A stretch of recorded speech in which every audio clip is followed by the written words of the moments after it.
Okay, so let's talk about how many subs and how long. So I went on this guy's channel, and he does a lot of gig app stuff.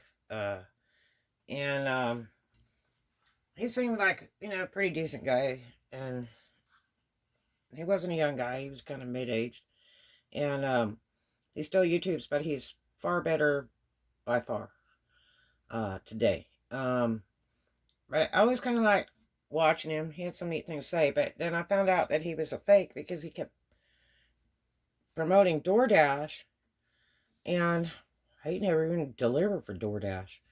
It's really bad because he would bring up stuff and say, "Well, that this is their rules and that," and those rules have long since been gone. And that's because he doesn't DoorDash. He doesn't know that DoorDash changes all the time. And it was really sad because he's misleading all these people, and they're supposed to be like believing him. There's like two of them like that. Well, actually, there's several people that keep talking about DoorDash and they don't even know because they're not working it. And I can't stand that because you'll ask them, you go, "So, how long have you worked for DoorDash?" And it's like they won't answer.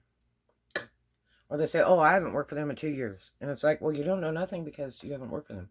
Um, so it's really offensive when they're like blind leading the blind. That's just wrong. Um, anyway, one day he says to me, I guess he went and looked at my channel, and I was just a beginning channel. I was like 6-month old channel. But I had uh like 2 or 3 blogs for every single day. So I had a lot of blogs. And he says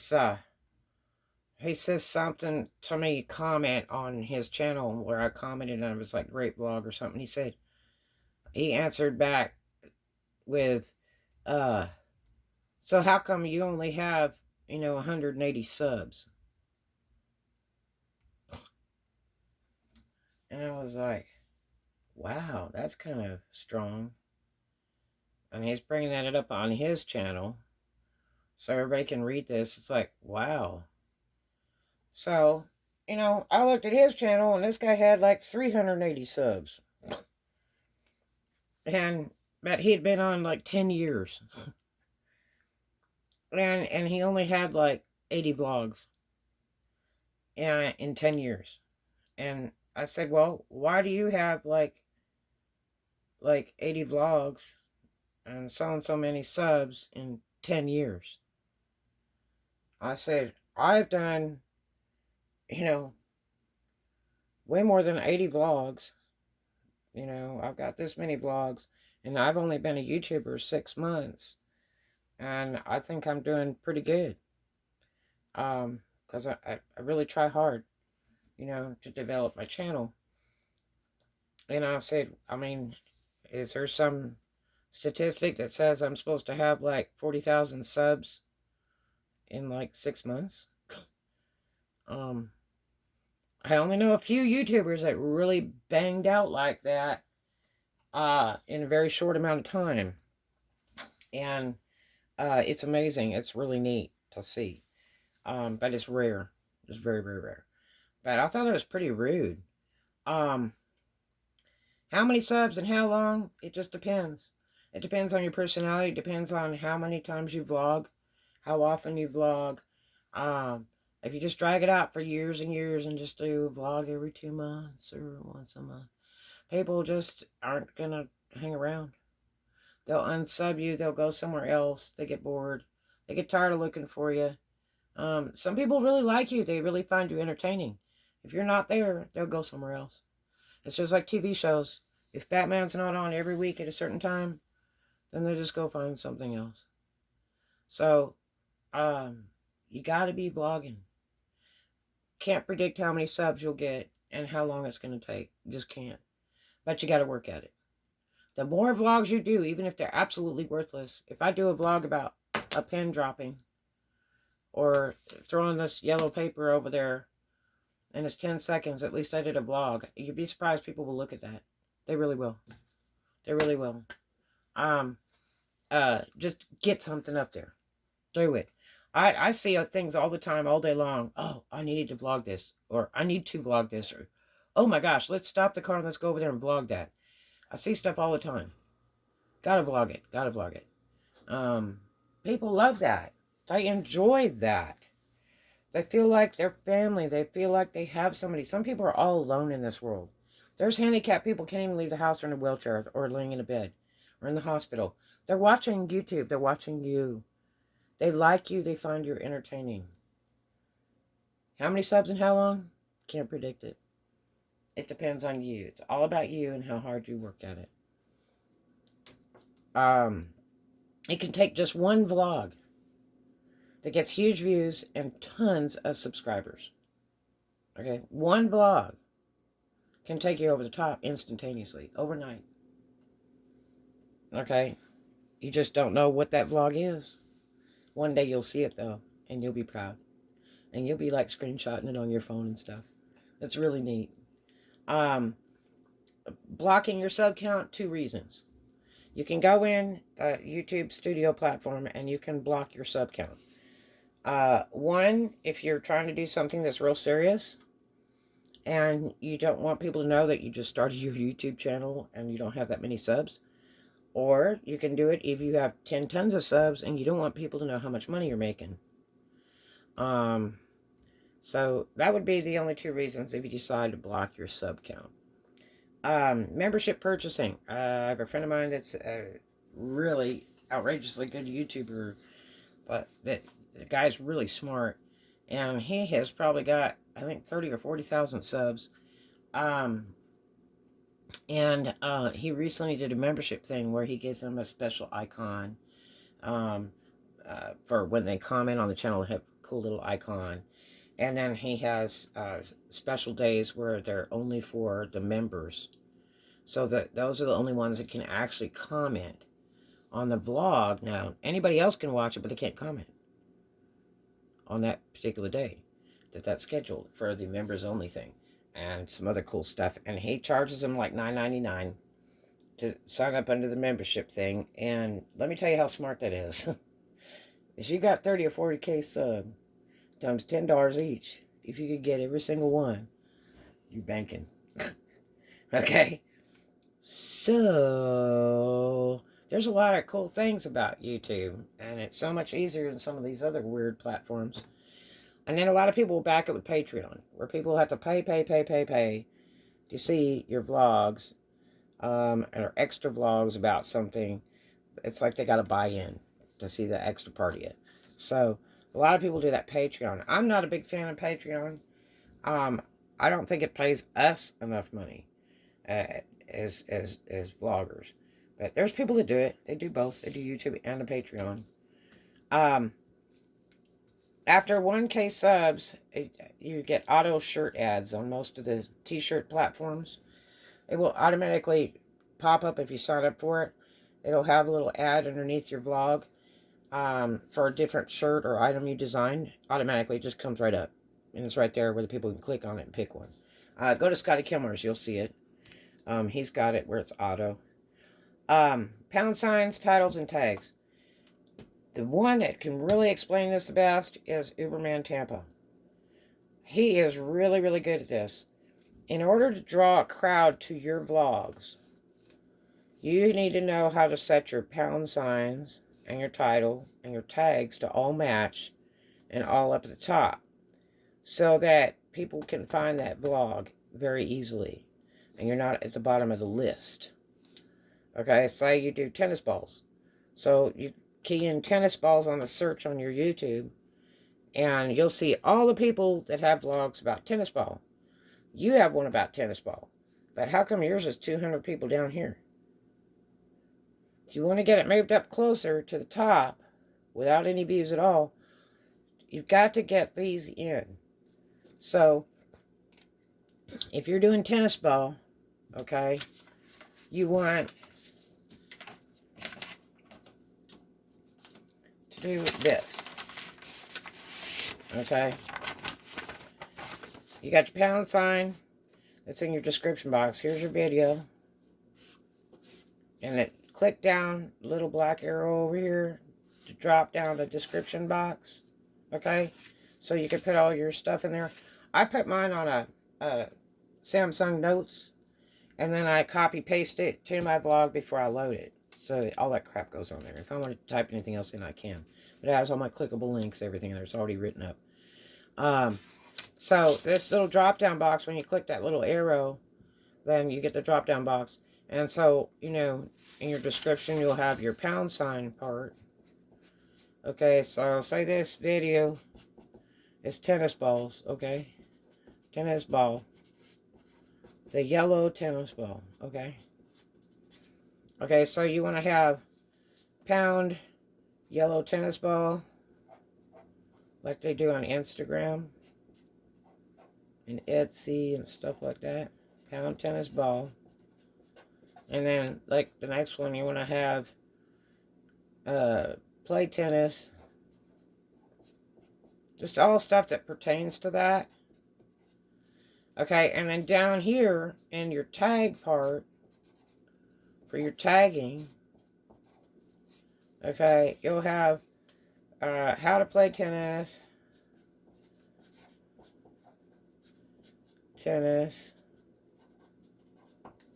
with yellow tennis ball. And then the next one will be like yellow balls. You know, just all that needs to come up first.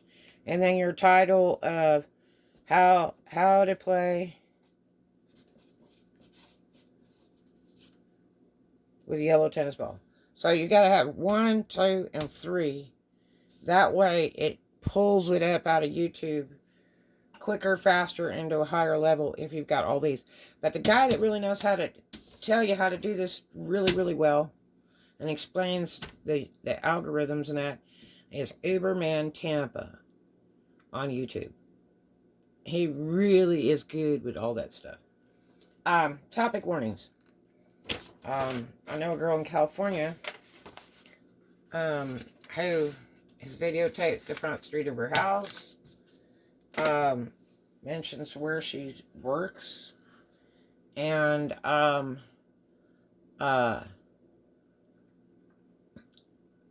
decided she'd get on Hot Topics on her blogs. And she got into stuff like the Watts murders and that. And went on and on and on and on. Forever with these vlogs. And that was another one. I said, you need to go live. You need to vlog every day. You know, blah, blah, blah. And she finally did all that and found out how beneficial that was. But the problem was that she was getting so much weirdos on there about people that did not like the fact she was talking about Watts, and the people that started talking about what should be done with Watts in really bad ways, and then really violent, horrible people on there to her, very aggressive people. And I mean, so like they know where you work, they know where you live. I mean, why you don't want to get into this stuff? Because that would be like if Charlie Manson was still alive and you were doing Charlie Manson ones. Somebody going to get out and find you. So be very, very, very careful getting into topics of people before they're even charged or after they're charged, because you don't ever know who'll be knocking on your door. And she has children and stuff. That's not cool. Be careful about topics. You don't want to bring damage to your life or your family or anything else because you wanted to bring up some topic on your channel and speak your piece and everything, because you might have to speak your piece face to face with this joker when they get out of jail. Don't endanger yourself or your family. Be very, very careful getting into topics like this. It's like when you bartend, they tell you, God, don't get into the worst conversations are like who cooks the best chicken, sports, and politics. Those are the worst conversations to get into because you're going to get in a fight. Every single time there's going to be somebody sitting in that bar that wants to rip your head off. And that's not a happy scene. You're supposed to be an entertainer, pouring a drink. Don't get into beefs with people because drinkers are very unpredictable. You don't want to get into that. I've known plenty of people that were shot in bars, okay, that worked at them. It's all in how you handle the job. So be very careful getting into topics like that because you think you're going to make 1,000,000 views and $1,000,000 off it and everything else. It's not worth the money. It's not worth the safety of your family. Really. Yeah. Especially if you're doing dangers. Like, you're going to go out and these people that chase tornadoes. Huh, I'm filming one because I'm running. Okay? This is very scary and life-threatening. People do die from it. Buildings get ripped off, get flown across you.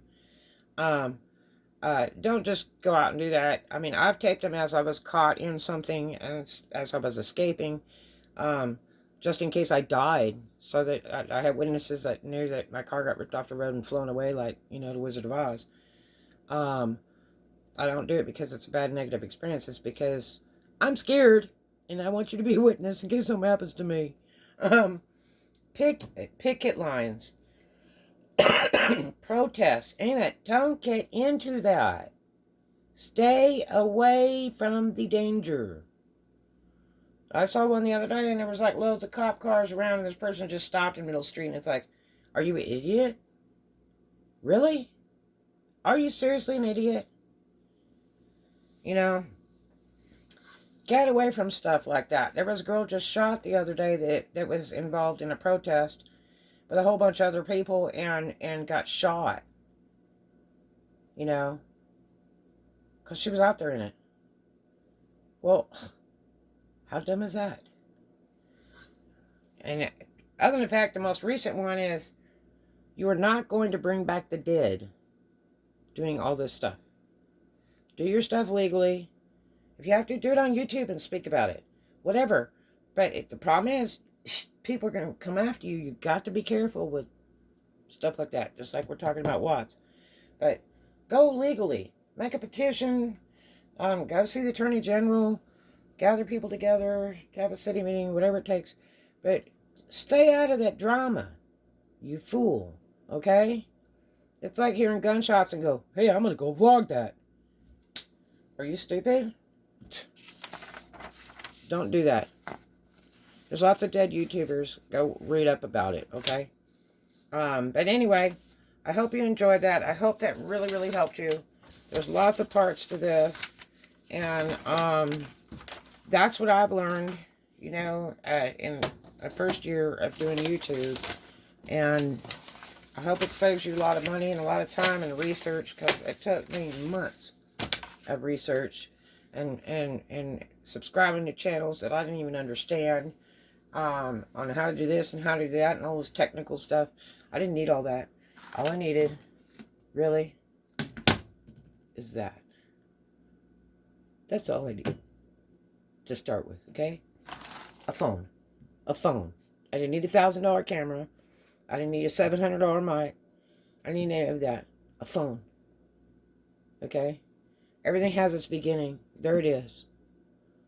You know, good car salesman starts with only a few cars. He doesn't open a car lot with 4,000 cars. He starts with a few and grows up. I started with phone.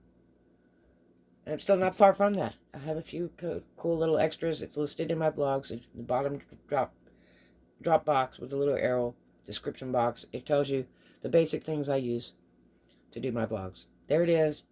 There it is. And I'm doing fine. And I'm having fun. And I enjoy helping people by doing my blogs.